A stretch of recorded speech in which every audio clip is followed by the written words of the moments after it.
Do you feel a shiver up your spine from fear? Yes, it's another story from the Nightshade diary. You know what that means. Check under the bed and make sure no one or nothing is there. Is the closet door securely shut? Then leave your disbelief behind. Amp up your imagination and hang on tight for another ride into terror and mystery. And like all good horror stories, just imagine it's a dark and stormy night. And remember, screaming like a little girl is permitted.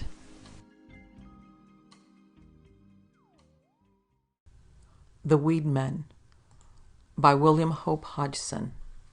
Now, on the night when I took my watch, I discovered that there was no moon, and save for such light as the fire threw, the hilltop was in darkness.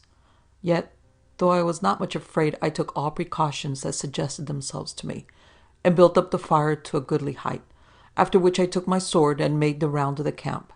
At the edges of the cliffs which protected us on three sides, I paused, staring down into the darkness and listening. Though this latter was of small use because of the strength of the wind which roared continually in my ears, yet though I neither saw nor heard anything, I was suddenly gripped by a strange uneasiness which made me return several times to the edge of the cliffs, but always without seeing or hearing anything to justify my suspicions. And so presently, being determined to give way to no fancifulness, I avoided the boundary of cliffs, and kept more to that part which commanded the slope up and down, which we made our journeys to and from the beach below. Then, perhaps halfway through my time of watching, there came out of the immensity of weed that lay to leeward a far distant sound that grew upon my ear, rising and rising into a fearsome screaming and shrieking, and then dying away into the distance in queer sobs, and so at last to a note below that of the winds. At this, as might be supposed, I was somewhat shaken to hear so dreadful a noise coming out of that desolation, and then suddenly the thought came to me that the screaming was from the ship trapped in the weeds, and I ran immediately to the edge of the cliff overlooking the weed, and stared into the darkness. But now I perceived by a light which burned in the hulk that the screaming had come from some place a great distance to the right of her, and more, as my sense assured me, it could by no means have been possible for those in her to have sent their voices to me against such a breeze as blew at that time. And so, for a time, I stood nervously pondering and peering away into the blackness of the night. In a little while, I perceived a dull glow upon the horizon, and presently there rose into view the upper edge of the moon, and a very welcome sight it was to me, for I had been upon the point of calling the boatswain to tell him about the sound I had heard, but I had hesitated, being afraid to seem foolish if nothing more should happen.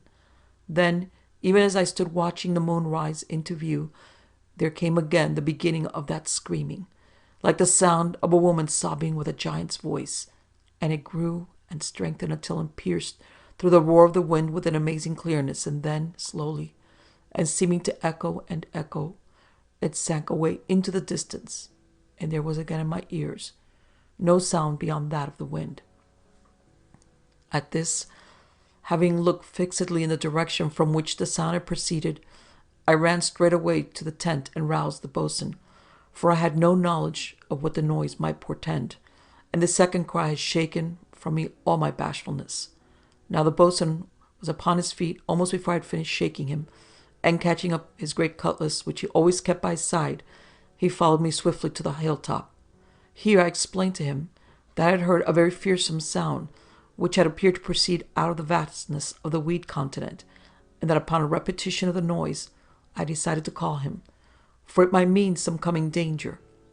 At that, the boatswain commended me, though chiding me in that I had hesitated to call him at the first occurrence of the crying, and then, following me to the edge of the leeward cliff, he stood there with me, waiting and listening, in case there came again a reoccurrence of the noise. For just over an hour we stood there very silent and listening, but there came to us no sound beyond the continuous noise of the wind, and so by the time, having grown somewhat impatient of waiting, and the moon being well risen, the boatswain beckoned to me to make the round of the camp with him. Now, just as I turned away, chancing to look downward at the clear water directly below, I was amazed to see an innumerable multitude of great fish were swimming from the weed continuant towards the island. At that I stepped nearer the edge, for they came so directly towards the island that I expected to see them close in shore. Yet I could not perceive one, for they seemed to vanish at a point some 30 yards distant from the beach.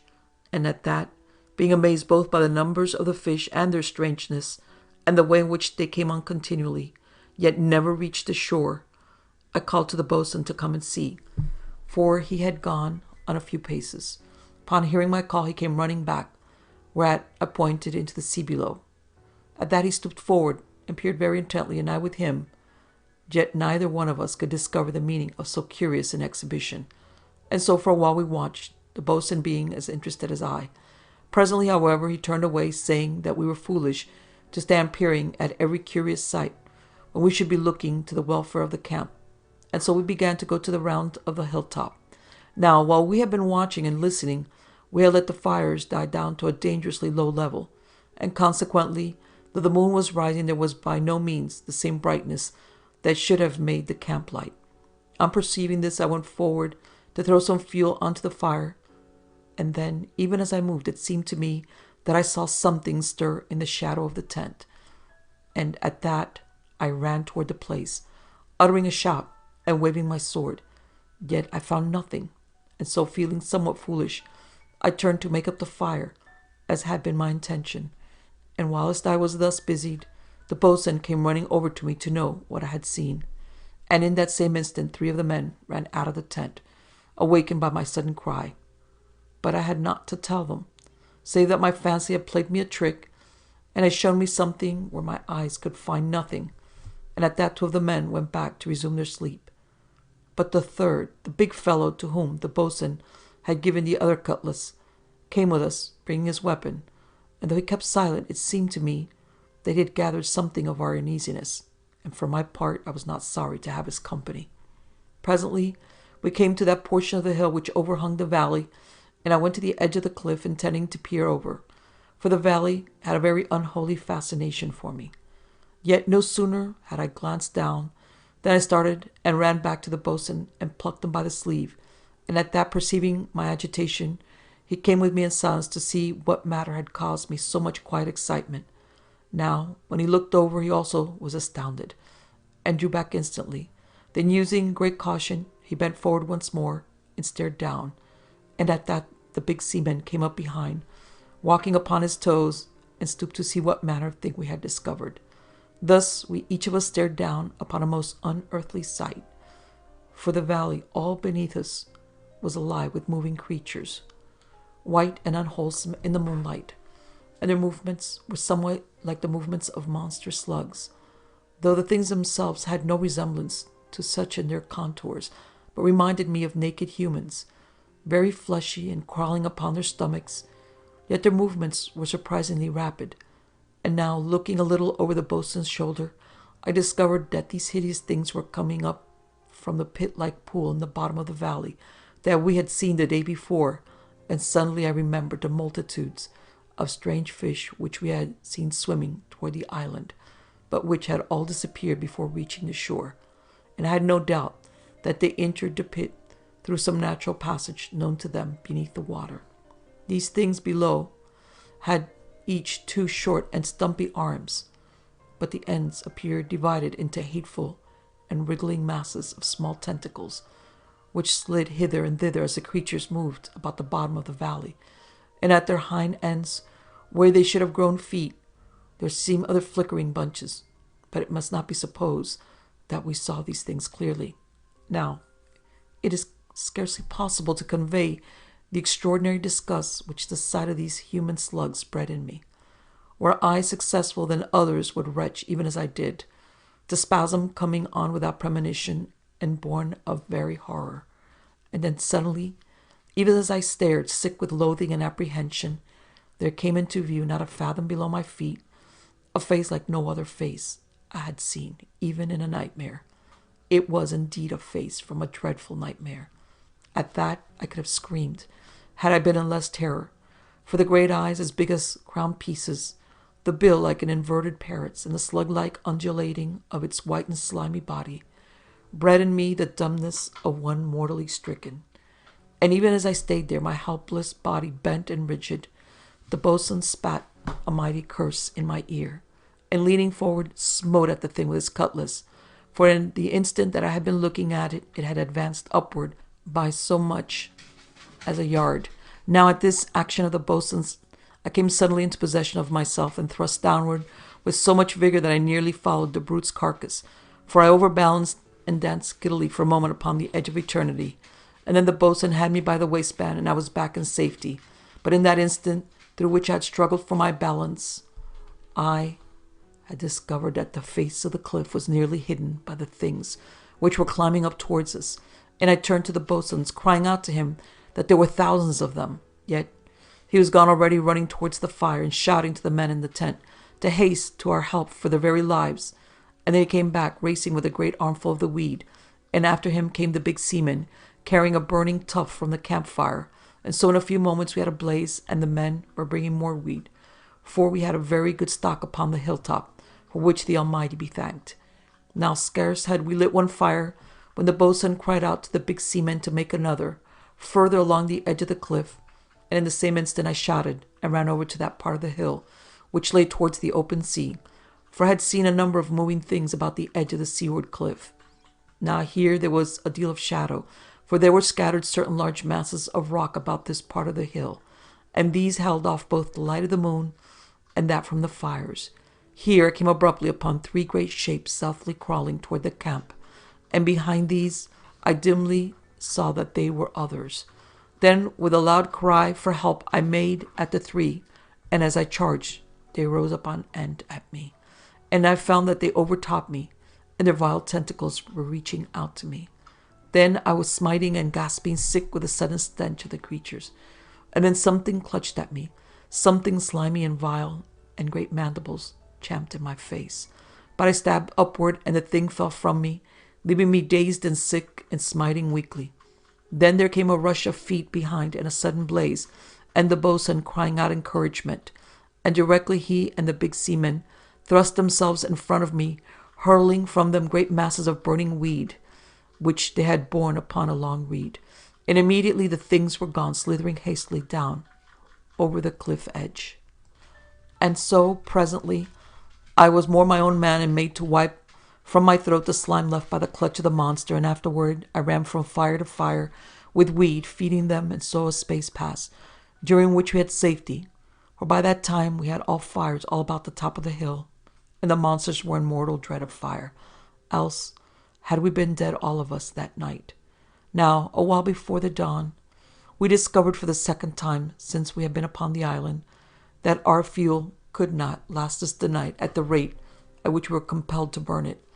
And so the boatswain told the men to let out every second fire, and thus we staved off for a while the time when we would have to face a spell of darkness, and the things which at present the fires held off from us. And so at last we came to the end of the weed and the reeds, and the boatswain called out to us to watch the cliff edges very carefully, and smite on the instant that anything showed.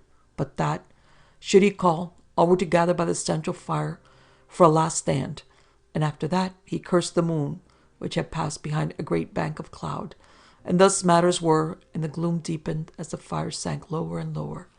Then I heard a man curse, on that part of the hill which lay towards the weed continent, his cry coming up to me against the wind, and the boatswain shouted to us all to have a care, and directly afterwards I smote at something that rose silently above the edge of the cliff opposite to where I watched.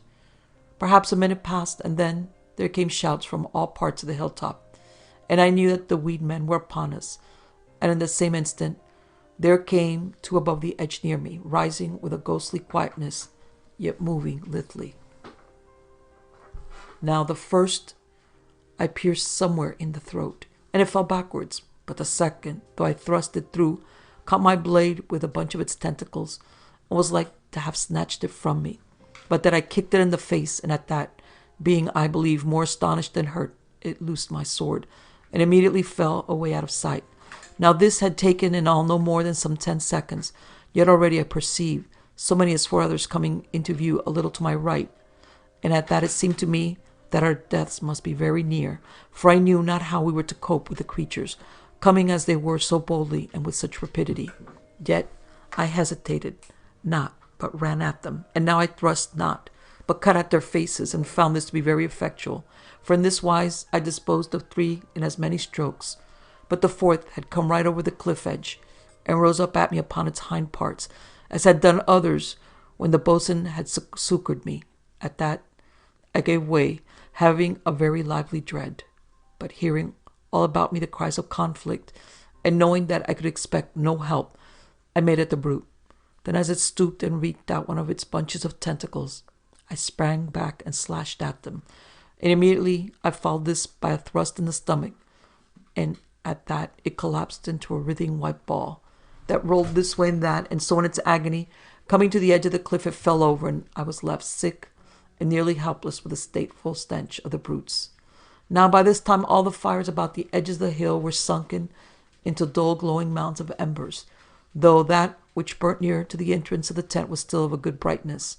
Yet this helped us but little, for we fought too far beyond the immediate circle of its beams to have benefit of it, and still the moon, at which now I threw a despairing glance, was no more than a ghostly shape behind the great bank of cloud which was passing over it. Then even as I looked upwards, glancing over my left shoulder, I saw with a sudden horror that something had come up behind me, and upon the instant I caught the reek of the thing, and leapt fearfully to one side, turning as I sprang. Thus was I saved in the very moment of my destruction, for the creature's tentacles smeared the back of my neck as I leapt, and then I had smitten once and again and conquered. Immediately after this, I saw something crossing the dark space that lay between the dull mound of the nearest fire and that which lay further along the hilltop. And so, wasting no moment of time, I ran toward the thing and cut it twice across the head before it could even get upon its hind parts, in which position I had learned greatly to dread them. Yet no sooner had I slain this one than there came a rush of maybe a dozen upon me, these having climbed silently over the cliff edge in the meanwhile. At this I dodged and ran madly towards the glowing mound of the nearest fire, and the brutes followed me almost so quick as I could run. But I came to the fire first, and then, a sudden thought coming to me, I thrust the point of my sword among the embers, and threw a great shower of them at the creatures, and at that I had a momentary clear vision of many white hideous faces stretched out towards me, and brown champing mandibles, which had the upper beak shutting into the lower, and the clump wiggling tentacles were all aflutter. Then the gloom came again, but immediately I threw another and yet another shower of the burning embers towards them, so directly I saw them give back, and then they were gone. At this, all about the edges of the hilltop, I saw the fires being scattered in like manner, for the others had adopted this device to help them in their sore straits. For a little after this, I had a short breathing space. The brutes seemed to have taken fright, yet I was full of trembling, and I glanced hither and thither, not knowing when one or more of them would come upon me. And ever I glanced towards the moon, and prayed the Almighty that the clouds would pass quickly, else should we all be dead men. And then, as I prayed, there suddenly rose a terrible scream from one of the men, and in the same moment there came something over the edge of the cliff fronting me. But I cleft it before it could rise higher, and in my ears there echoed still the sudden scream, which had come from that part of the hill which lay to the left of me. Yet I dared not to leave my station, for to have done so would have been to have risked all, and so I stayed, tortured by the strain of ignorance and my own terror. Again, I had a little spell in which I was free from molestation, nothing coming into sight as far as I could see to right or left of me, though others were less fortunate, as the curses and sounds of blows told me. And then abruptly there came another cry of pain, and I looked upon the moon and prayed aloud that it might come out to show some light before we were all destroyed, but it remained hid. Then a sudden thought came to my brain, and I shouted at the top of my voice to the boatswain to set the great crossbow upon the central fire, for thus we should have a big blaze, the wood being very nice and dry. Twice I shouted to him, saying, "Burn the bow! Burn the bow!" And immediately he replied, shouting to all the men to run to him and carry it to the fire. And this we did, and bore it to the center fire, and then ran back with all our speed to our places. Thus in a minute we had some light, and the light grew as the fire took hold of the great log, the wind fanning it to a blaze. And so I faced outwards, looking to see if any vile faces showed above the edge before me, or to my right or left. Yet I saw nothing save, as it seemed to me, once a fluttering tentacle came up, a little to my right, but nothing else for a space. Perhaps it was near 5 minutes later that there came another attack, and in this I came near to losing my life, through my falling venturing too near to the edge of the cliff, for suddenly there shot up out of the darkness below a clump of tentacles and caught me about the left ankle, and immediately I was pulled to a sitting position, so that both my feet were over the edge of the precipice, and it was only by the mercy of God that I did not plunge head foremost into the valley. Yet, as it was, I suffered a mighty peril, for the brute that had my foot put a vast strain upon it, trying to pull me down. But I resisted, using my hands and feet to sustain me, and so discovering that it could not compass my end in this wise, it slacked somewhat of the stress, and bit at my boot, shearing through the hard leather, and nigh destroying my small toe. But now, being no longer compelled to use both hands to retain my position, I slashed down with a great fury, being maddened by the pain and the mortal fear which the creature had put upon me. Yet I was not immediately free of the brute, for it caught my sword blade, but I snatched it away before it could take a proper hold, cutting its feelers somewhere nearby, though of this I cannot be sure, for they seemed not to grip round the thing, but to suck to it. Then in a moment, by a lucky blow, I maimed it, so that it loosed me and I was able to get back into some condition of security. And from this onward, we were free from molestation, though we had no knowledge but that the quietness of the weed men did but portend a fresh attack.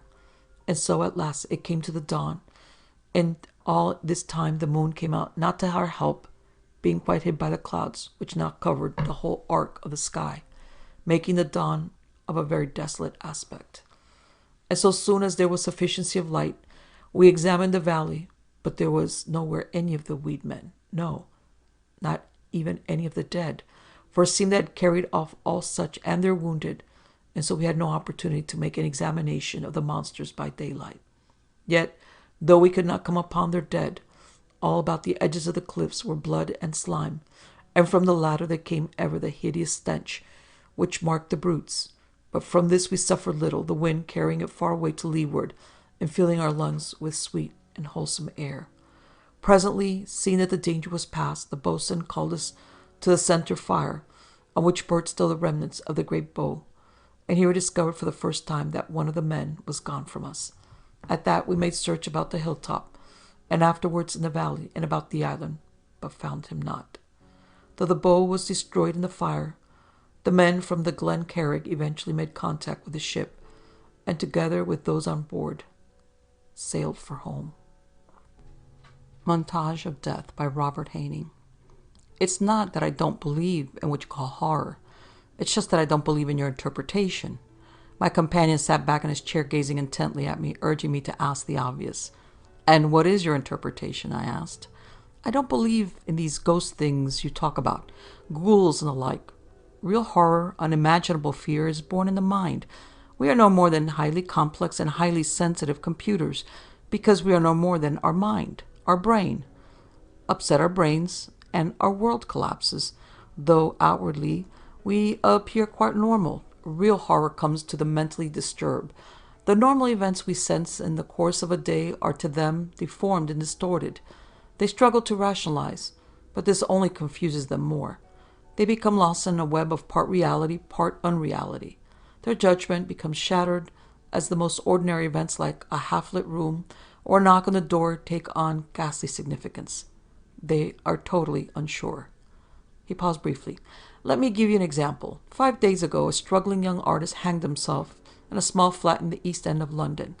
He was only 25 and, from what we can gather, had some talent but less luck.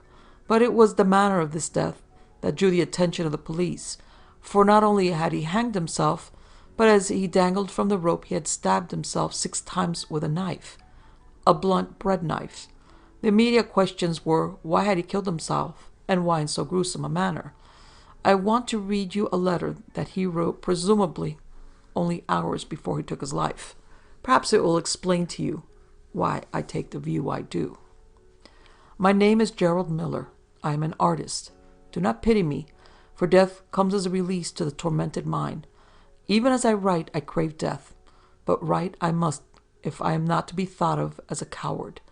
I once saw a film where they shot people out of kindness and mercy to relieve the agony after a nuclear explosion. I know that there is a mental agony that is as great. I feel it now, but no one would kill me.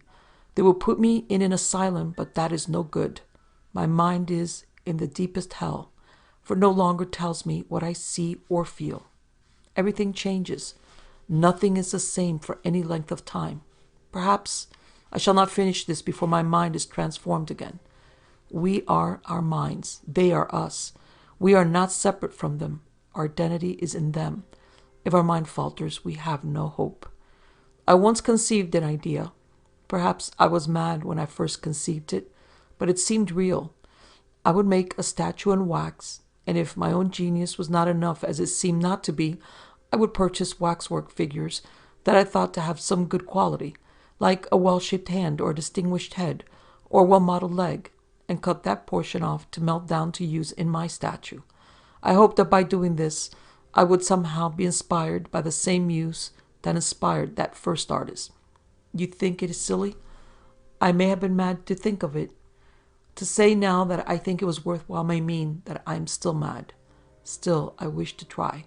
Why not? I had no other talent. There is not much to tell. I spent weeks searching for such figures. I tried every back street shop I could find. Often I could not buy because it was too expensive.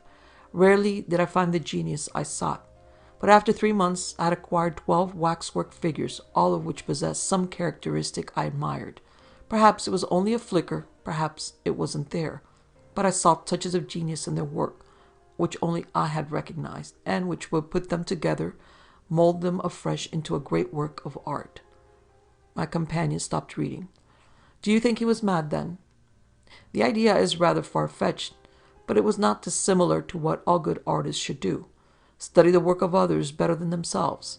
But actually to use their material? Yes, that struck me too.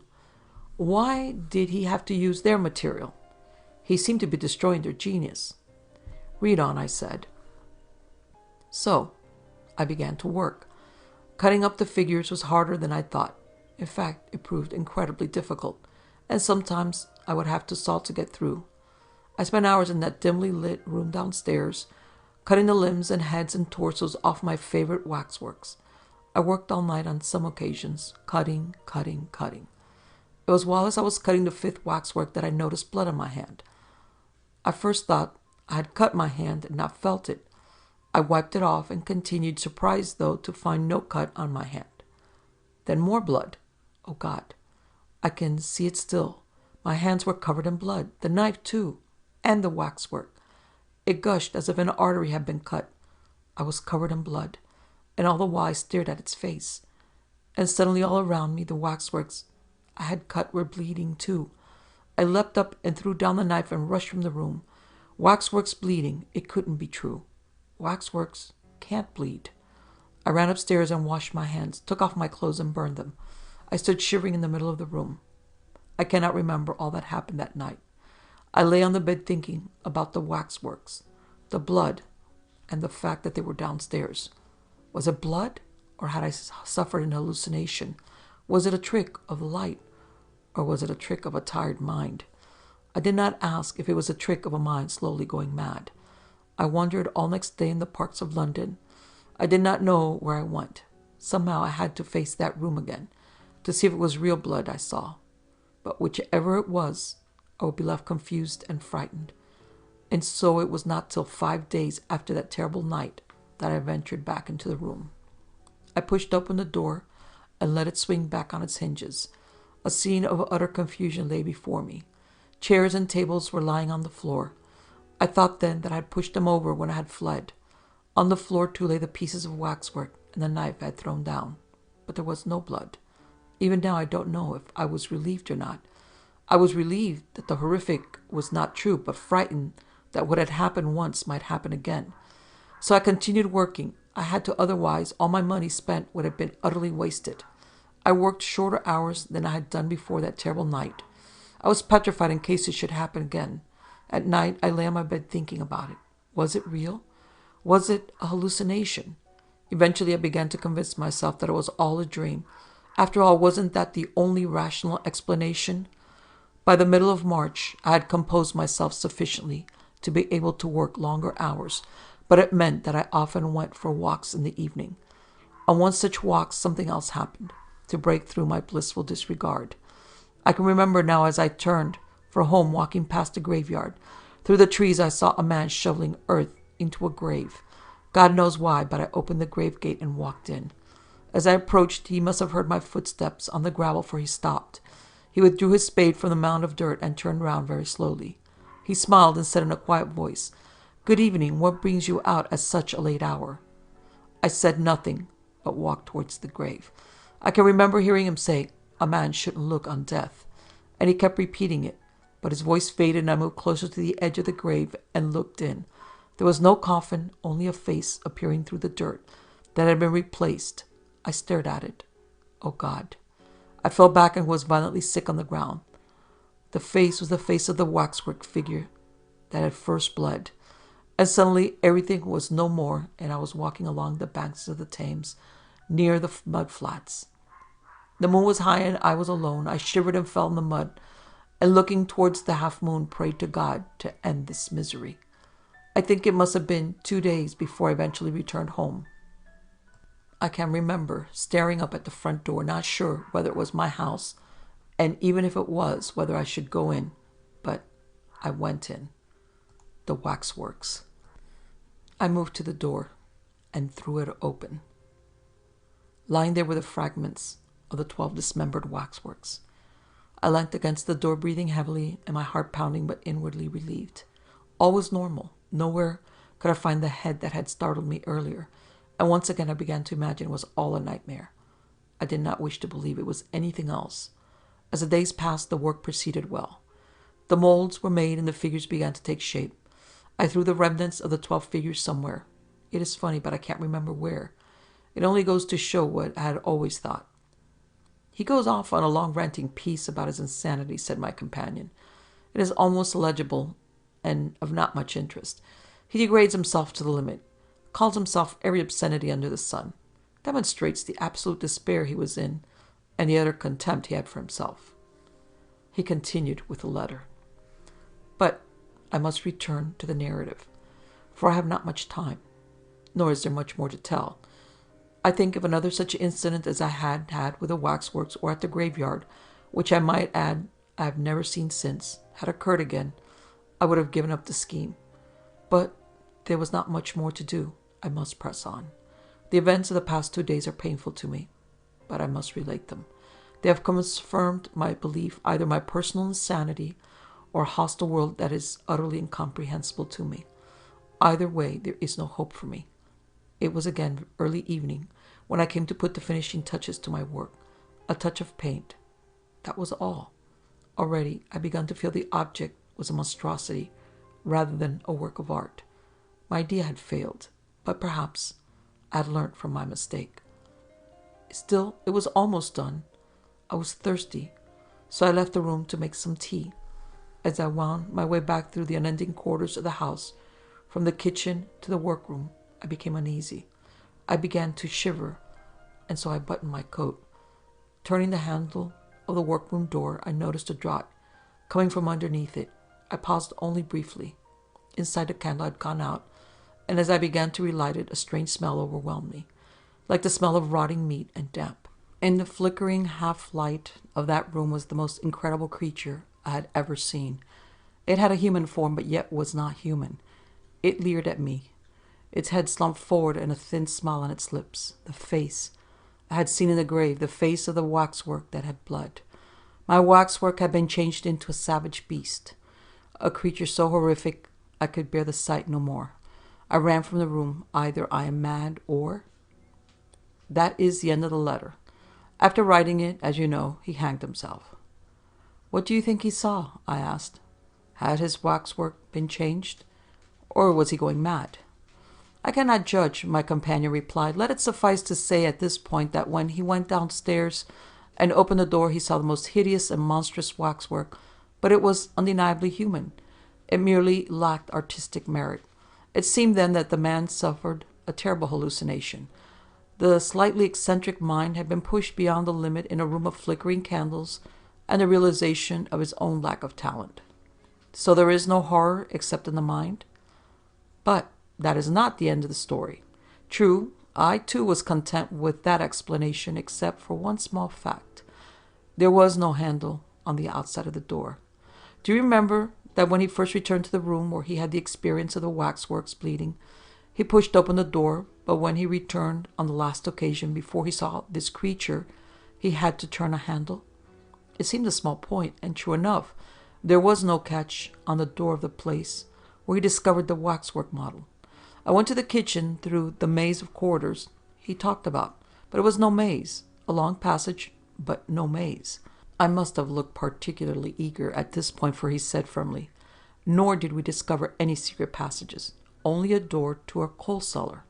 When we first opened it, we were met by utter darkness. We got a lamp and staggered in, and immediately were hit by the foulest smell.